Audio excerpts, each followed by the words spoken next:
I welcome my dear learners. Today I'll discuss about how to identify parts of speech.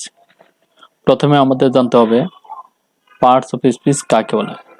বাক্যের অন্তর্গত প্রত্যেকটি শব্দকেই এক একটি পার্টস অফ স্পিচ বলা হয়।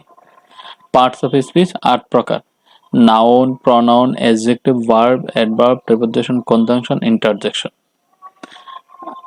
আবার এই পার্টস অফ স্পিচ দুই ভাগে বিভক্ত: কন্টেন্ট ওয়ার্ড, ফাংশন ওয়ার্ড। এখন আমাদের জানতে হবে কন্টেন্ট ওয়ার্ড কাকে বলে। সেন্টেন্সের মধ্যে একসাথে যে ওয়ার্ড অর্থ এবং তথ্য বহন করে তাকে কন্টেন্ট ওয়ার্ডস বলা হয়, এবং এই ওয়ার্ডগুলো অন্য কোনো ওয়ার্ডের উপর নির্ভরশীল না। কন্টেন্ট ওয়ার্ড মূলত 4 প্রকার পার্টস অফ স্পিচের মধ্যে নিহিত আছে, যেমন noun, verb, adjective and adverb.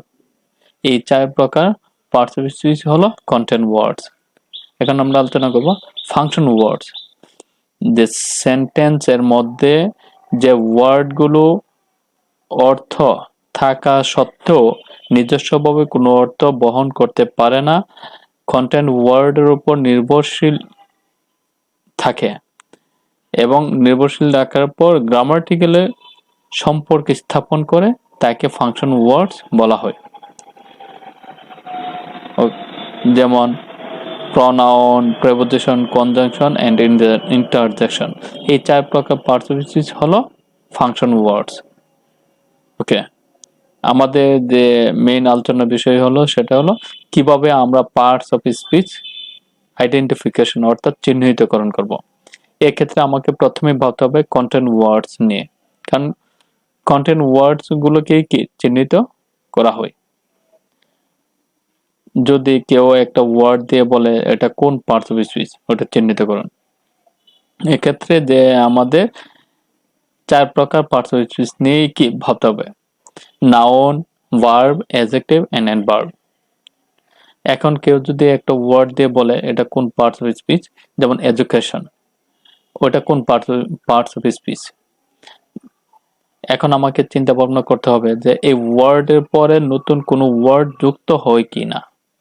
যদি নতুন কোনো ওয়ার্ড যুক্ত হয় সেটা হবে অ্যাডজেক্টিভ, আর নতুন কোনো ওয়ার্ড যুক্ত না হলে সেটা হবে নাউন। যেমন এডুকেশন, এডুকেশনের পরে নতুন কোনো ওয়ার্ড যুক্ত হয় না, তাই ওটা নাউন।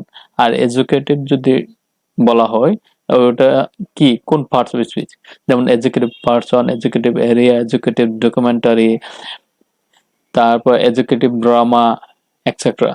তাহলে দেখা গেলো এডুকেটিভের পরে নতুন একটা ওয়ার্ড যুক্ত হয়, তার মানে এই ওয়ার্ডটা অ্যাডজেক্টিভ। আর অ্যাডভার্ব সাধারণত এল ওয়াই যুক্ত যে ওয়ার্ডগুলো থাকে সেটাই কি অ্যাডভার্ব। অ্যাডভার্বকে যদি আমরা একটু বিশ্লেষণ করি, এডি ভার্ব, এ মানে অ্যাডজেক্টিভ, এডি মানে অ্যাডভার্ব, আর ভার্ব মানে ভার্ব। যে ওয়ার্ড, ভার্ব, অ্যাডজেক্টিভ এবং অ্যাডভার্ব সম্পর্কে অতিরিক্ত তথ্য প্রদান করে তাকেই কি অ্যাডভার্ব বলা হয়। তাছাড়া আমার পরবর্তী ভিডিওতে অ্যাডভার্ব নিয়ে আরো বিস্তারিত বিশ্লেষণ করব। ভার্ব, যে ওয়ার্ড দেওয়া থাকবে এই ওয়ার্ডটাকে বাংলা অনুবাদ করার পরে যদি দেখা যায় এটা দ্বারা কোনো কাজ করা বোঝায়, সেটা হবে কি অবশ্যই ভার্ব। এখন আমরা একটা ওয়ার্ড নিয়ে আলোচনা করি, যেমন কেয়ার, কেয়ারফুল, কেয়ারফুলনেস, কেয়ারফুলি। হি কেয়ারস হিজ প্যারেন্টস। এখন যে কেয়ার যত্ন নেওয়া, এখানে কিন্তু একটা কাজ করা বোঝানো হয়েছে, তাই কেয়ারস শব্দটা ভার্ব।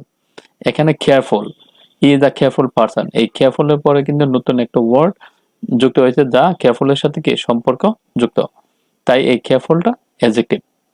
আবার there is no alternative way of carefulness, এই carefulness এর পরে আর কোনো ওয়ার্ড যুক্ত হয় না, তাই এখানে carefulness নাউন হিসেবে ব্যবহৃত হয়েছে।